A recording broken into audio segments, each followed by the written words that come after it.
বিজ্ঞানীরা ২০০ বছর ধরে এই একটা প্রশ্নের উত্তর খুঁজছেন, আলো কি কণা নাকি তরঙ্গ। আর এর উত্তর পেয়ে তারা নিজেরাই অবাক হয়ে গেছেন, কারণ উত্তর দুটোই একসাথে। প্রথমে বিজ্ঞানীরা ভাবলেন আলো তরঙ্গ, কারণ আলো পানির ঢেউয়ের মতো ছড়িয়ে পড়ে। দুটো আলো একসাথে পড়লে একে অপরকে বাধা দেয়, ঠিক যেমন দুটো ঢেউ মিলে গেলে হয়। তারপর আইনস্টাইন এলেন, তিনি প্রমাণ করলেন আলো আসলে ছোট ছোট কণা দিয়ে তৈরি। এই কণার নাম হলো ফোটন। সূর্যের আলো মানে হলো কোটি কোটি ফোটন কণা পৃথিবীতে ছুটে আসছে। তাহলে কোনটা ঠিক? বিজ্ঞানীরা একটা অদ্ভুত পরীক্ষা করলেন।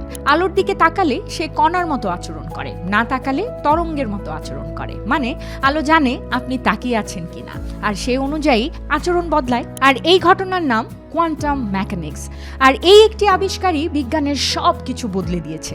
পৃথিবীর সবচেয়ে বড় রহস্য মহাকাশে নেই, আলোর মধ্যে লুকিয়ে আছে। আর এখন বলুন তো, এই তথ্য জেনে আপনার মাথা কি লিটারালি ঘুরে গেছে? কমেন্টে জানাতে পারেন হ্যাঁ অথবা না। এরকম আরও বিজ্ঞানের রহস্য জানতে সাবস্ক্রাইব এবং ফলো করুন। আমি পিঙ্কি ছেত্রী।